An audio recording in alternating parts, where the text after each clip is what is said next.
한신교회 이준표 목사님은 젊은 시절 돌이킬 수 없는 큰 실수를 저지르셨지만 하나님의 은혜로 삶을 아름답게 마무리하여 죽어서도 행복한 사람이 되셨는데요. 이준표 목사님이 만나신 좋으신 하나님을 한번 만나보세요.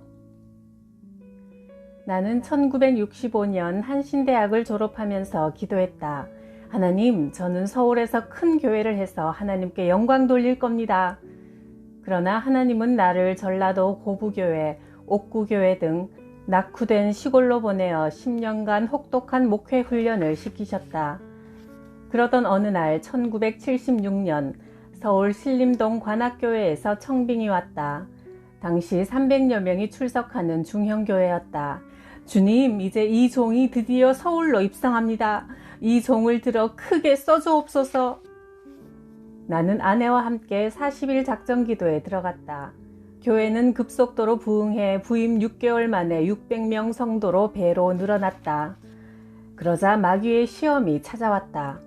전임 목사의 동생이 교회에 전도사로 일하고 있었는데 신임 목회자와 관계를 이간시키는 무리들이 생겨나 주도권 싸움에 휘말렸다. 이럴 때일수록 자세를 낮추고 겸손했어야 하는데 도대체 목사인 나를 뭘로 보는 거야? 하는 교만한 마음이 들어 전임자가 결정해 놓은 4명의 장로 피택을 무효화해버렸다. 그러자 급기야 교인들 사이에서 목사 배척 운동이 일어나 교회는 싸움과 갈등의 현장으로 바뀌었다. 그런 와중에 나는 일생일대의 큰 실수를 저지르고 말았다. 주일 예배 시간 설교를 하기 위해 강단에 섰는데 분위기가 아주 소란스러웠다. 평소 나를 반대하는 사람들은 아예 설교를 들을 생각조차 하지 않고 특히 성가대석에 앉은 청년 한 사람이 의도적으로 수군거리고 잡담하며 나를 무시하는 불손한 태도를 보였다. 나는 분노가 폭발해 손에 들고 있던 성경을 그 청년에게 던져버렸다.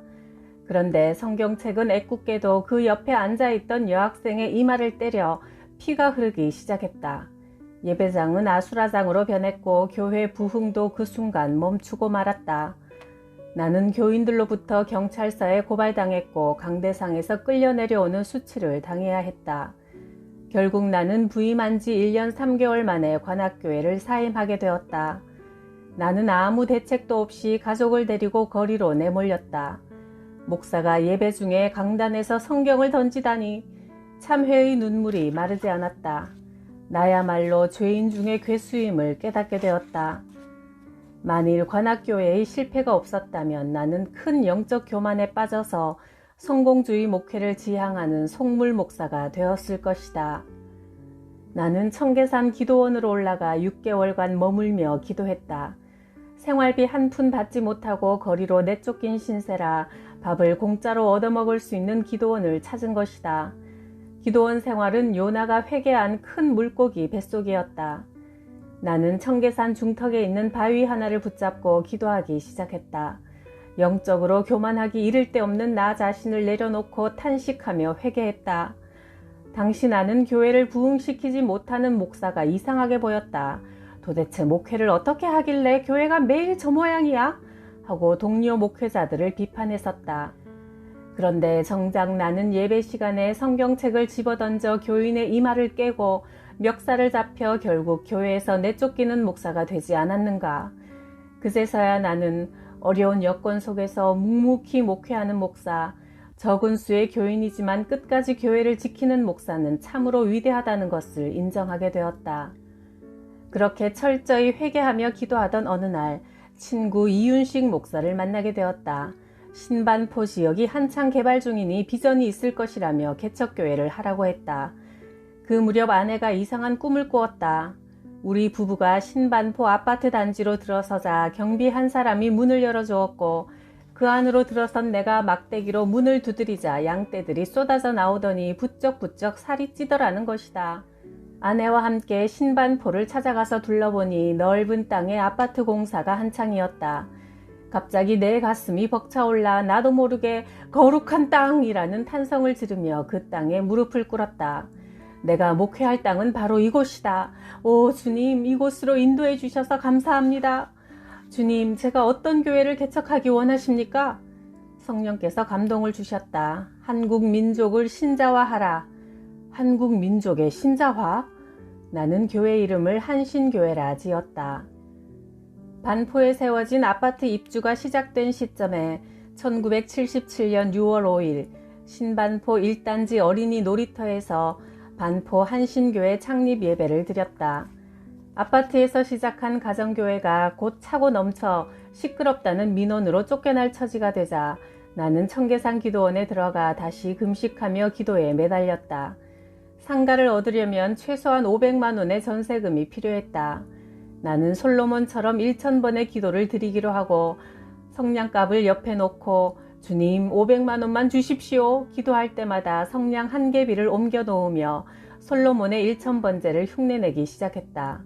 솔로몬의 1000번제를 기쁘게 받으시고 응답하신 주님, 제 기도를 들어주옵소서.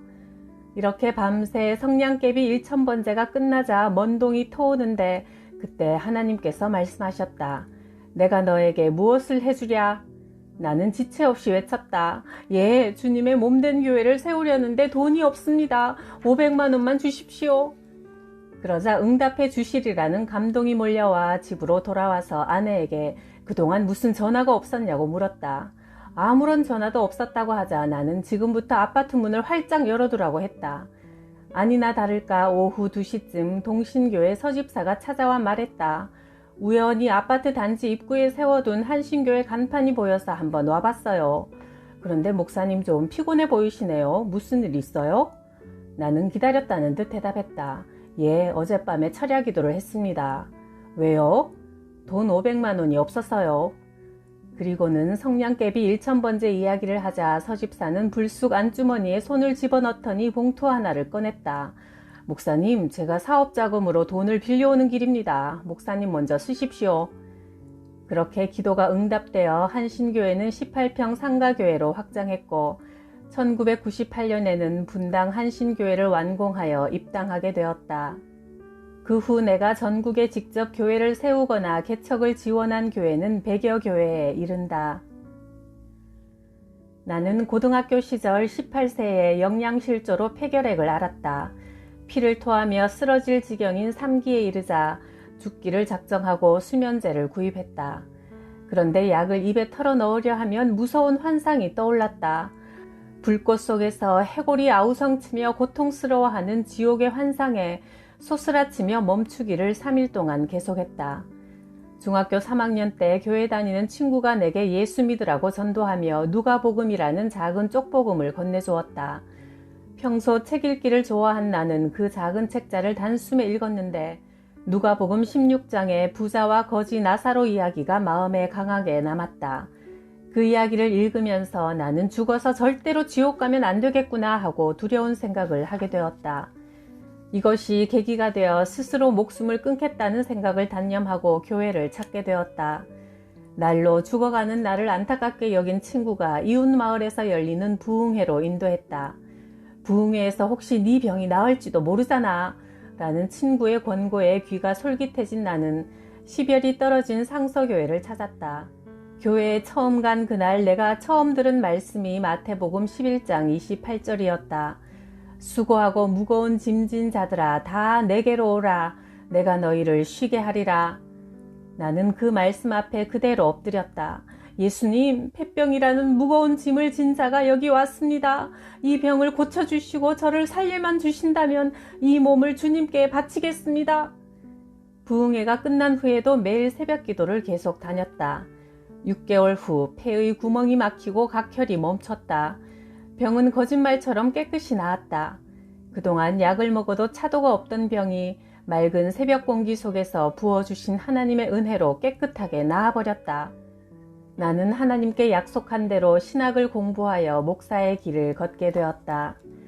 내 삶에 일어난 이 모든 일은 하나님께서 태초부터 예정하신 일이라고 믿는다. 하나님은 우리의 머리카락 하나까지 세는 분이다. 우리의 과거와 현재, 미래까지 꿰고 계시면서 삶을 가장 아름답게 인도해 주시는 분이다. 따라서 우리에게 일어나는 모든 일은 우연이 아니라 위대한 작품을 만들어가는 필연적인 과정이다. 하나님은 창세전에 나를 아셨고 하나님의 자녀로 택하셨다. 그러나 인간의 구원과 관련하여 하나님 예정의 결과는 인간으로서는 다 알 길이 없다. 그것은 오직 하나님의 선하신 뜻에 의한 자유로운 결정이며 전적으로 하나님의 주권적인 영역이기 때문이다. 너희는 하나님의 은혜로 믿음을 통해 구원을 받았으니 이것은 너희에게서 난 것이 아니요 하나님의 선물이라.